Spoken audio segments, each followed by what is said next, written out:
మాతృదేవోభవ, పితృదేవోభవ. ఇప్పుడు మనము శనీశ్వరుని యొక్క వక్రగతి ప్రారంభం అవుతోంది. ఎప్పుడు? జూలై 27న ప్రారంభమై August, September, October, November, December 9వ తారీఖు వరకు కూడా వక్రగతిలోనే సంచారం చేస్తూ ఉండాలి. అర్థమైంది కదండి. ఈయన ఇప్పుడు ప్రస్తుతం మీనరాశిలో ఉన్నారు. ఆ మీనరాశిలో ఉండి వక్రగతి ప్రారంభమయ్యి సుమారుగా 136 రోజులు, అంటే 4 నెలలు, 4 3 12, 4 నెలలు ఏమండి, 16 రోజులు. అంటే ఒక రోజు, కొన్ని నెలల్లో 31 రోజులు ఉండొచ్చు, కొన్ని నెలల్లో 30 రోజులు ఉండొచ్చు. ఏదేమైనా మనం రోజులు లెక్క పెట్టుకోవడమే బెటర్. 136 రోజులు వక్రగతిలో సంచారం చేస్తూ ఉన్నారు. ఈ వక్రగతి సంచారం వలన చాలా మంది మన యూట్యూబర్స్ అడిగారు, కొంతమంది ఈ మన జాతకం మీద ఎక్కువ దృష్టి పెట్టి చూసేటటువంటి వారు కూడా వక్రగతి వల్ల వచ్చేటటువంటి ఫలితం ఏంటి అని చెప్పేసి, చెడు ఫలితం వస్తుందా మంచి ఫలితం వస్తుందా అని చెప్పి చాలా మంది దగ్గర నుంచి వందలాది ఫోన్లు రిసీవ్ చేసుకున్నారు. దాని గురించి ఈ యొక్క వీడియో చేయాలనిపించింది, చేస్తున్నాను. కొంచెం జాగ్రత్తగా వినండి. ఇది కేవలము యూట్యూబ్లో మా ఛానల్ అనుసరించే వాళ్ళు, అనుకరించే వాళ్ళే కాకుండా కొంతమంది జ్యోతిష్యులకు కూడా ఉపయోగపడవచ్చు అని నా అభిప్రాయం. అది ఉపయోగపడితే చాలా సంతోషం కూడా. కాబట్టి ఇది కొంచెం జాగ్రత్తగా వినవలసినటువంటి విషయం. ఇక్కడ ఈయన మొత్తం మీద 136 రోజులు సంచారం చేస్తున్నారు. నిజానికి ఎప్పటి నుంచి ప్రారంభమవుతోంది? మనం జూలై 27న వక్రగతి ప్రారంభమవుతోంది. ఆ రోజున మీకు ఇంచుమించుగా ఇంతవరకు ఎవరు చెప్పనటువంటి విషయాలు చెప్తున్నాను అనుకో. అది తెలియదని కాదండి, వాళ్ళకి తెలిసి ఉండొచ్చు కాక, సమయాభావం కావచ్చు, మరి ఏదైనా కారణం కావచ్చు. వాళ్ళు చెప్పి ఉండనటువంటి విషయాన్ని మీకు నేను తెలియజేస్తున్నా. ఆ రోజున శని భగవానుడు 20 డిగ్రీల్లో ఉన్నాడు. మీనరాశిలో 20 డిగ్రీల్లో ఉన్నాడు. అక్కడ నుంచి వక్రగతి ప్రారంభమయ్యి డిసెంబర్ 9 వరకు వక్రగతిలో ఉంటున్నారు. ఆయన వెనక్కి నడుస్తూ ఉన్నారు. వక్రగతి అంటే ఏంటి? ముందుకు వెళ్ళడం కాకుండా వెనక్కి రావడం. అలా వచ్చి వచ్చి వచ్చి ఎక్కడి వరకు అంటే డిసెంబర్ 9వ తారీఖు వరకు. అక్కడికి వచ్చినప్పటికి 20 డిగ్రీల్లో ఉన్నాడని మొదట మనం చెప్పుకున్నాం కదా. ఆ 20 డిగ్రీ నుంచి 13 డిగ్రీల్లోకి వస్తున్నారు. అంటే ఇవన్నీ ముందు నడుచుకుని వెళ్ళిపోయారు ఆయన. ఈ 13 డిగ్రీ నుంచి అలా ముందుకు వెళ్ళిపోయి 20 దగ్గరకు వెళ్ళారు. ఆ వెళ్ళినటువంటి ఆయన మళ్ళీ వక్రగతి కారణంగా, అంటే నిజానికి వక్రగతి అంటూ ఉండదు, అది మనకి కనిపించే విధానం. ఎందుకంటే ఒక్కొక్క గ్రహానికి ఒక్కొక్క ఓర్బిట్ ఉంటుంది కాబట్టి, ఆ ఓర్బిట్ లో తిరిగినప్పుడు చిన్న ఓర్బిట్ ఉన్న గ్రహం త్వరగా ముందుకు వెళ్తుంది కాబట్టి ఇది వెనక్కి వెళ్ళినట్టు కనిపిస్తుంది. కానీ నిజానికి ఏ గ్రహానికి కూడా వక్రగతి అనేది రాహుకేతువులు తప్పితే దేనికి లేదు. కాబట్టి ఇక్కడ శనీశ్వరుడికి వక్రగతి లేదు, కానీ వెనక్కి వస్తున్నట్టుగా మనకు కనబడుతుంది. కాబట్టి ఫలితాల్లో కూడా మార్పులు ఉంటాయి. ఎంతవరకు ఉంటాయి ఫలితాల్లో మార్పులు అన్నట్టయితే, 13 డిగ్రీల నుంచి 20 డిగ్రీల వరకు వెళ్ళాడు కదండి. ఈ ఫలితాలన్నీ అతని అనుభవంలోకి వచ్చేసాయి. ఏ జాతకుడైతే ఉన్నాడో ఆ జాతకుడికి శని ప్రభావం వల్ల వచ్చినటువంటి ఫలితాలు మంచి కావచ్చు, చెడ్డ కావచ్చు, అనుభవంలోకి వచ్చాయి. కానీ ఇప్పుడు 20 నుంచి మళ్ళీ 13కి వెనక్కి వస్తున్నాడు కాబట్టి ఈ అనుభవించినటువంటి అనుభవాలు ఏవైతే ఉన్నాయో అవి మరలా పునరావృతం అవుతాయి. అయితే ఇక్కడ చాలా మంది, నేను యూట్యూబ్లో విన్నాను, చాలా మంది చెప్పినటువంటి విషయం ఏంటంటే, వక్రగతి ఉన్నట్టయితే వెమ్మటే ఇంకా ఆలోచించలేదు, వెనక రాశి యొక్క ఫలితాలు చెప్పేస్తున్నారు. అది కరెక్ట్ కాదు. కరెక్టే ఒక రకంగా. ఎలాగా? ఆయన కనుక 13 కూడా కాకుండా ఇంకా వెనక్కి వచ్చి కుంభరాశిలోనికి ఆయన కుంభరాశిలోనికి మరలా ప్రవేశిస్తే రాశి మారుతుంది. అప్పుడు ఫలితాలు మారుతాయి.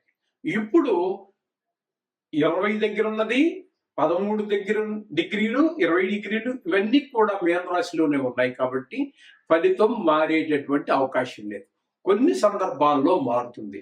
ఆయనతో పాటుగా అదే మీన రాశిలో శనితో పాటుగా ఉన్నటువంటి గ్రహాలు ఏవైతే ఉన్నాయో ఆ గ్రహాల యొక్క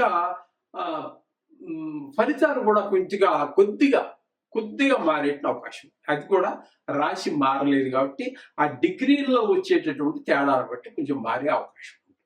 ఆయనతో ప్రస్తుతం ఇక్కడ శనితో పాటుగా మరొక గ్రహం ఏదీ లేదు కాబట్టి దాని గురించి మనం చర్చించవలసినటువంటి అవకాశం కూడా ఏమీ లేదు. ఇది శని యొక్క వక్రగతి, దానివల్ల వచ్చే ఫలితాలు.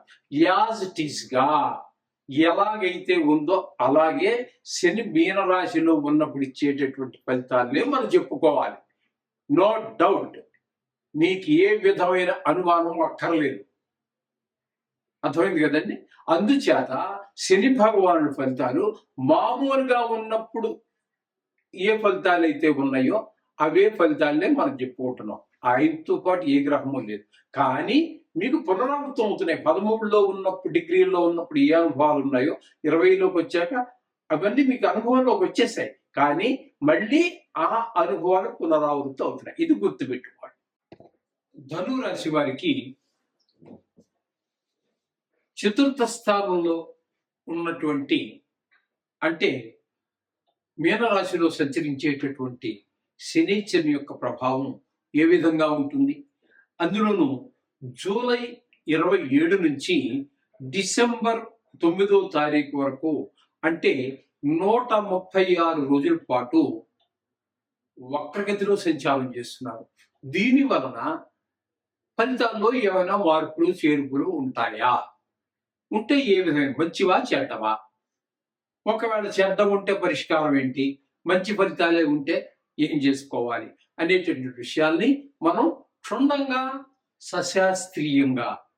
సశాస్త్రీయంగా తెలుసుకునే ప్రయత్నం చేద్దాం. ఓకే, నాకు ఏదో ఇందులో నా సొంత కవిత్వం కానీ నా పైత్యం కానీ ఉండదు.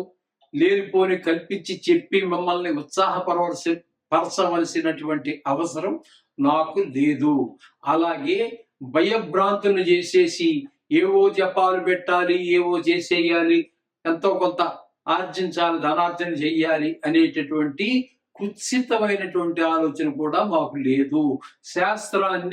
శాస్త్రంగా చెప్పడమే మా యొక్క ధ్యేయము. అందుకోసమే మా ఈ ఛానల్ పెట్టబడింది.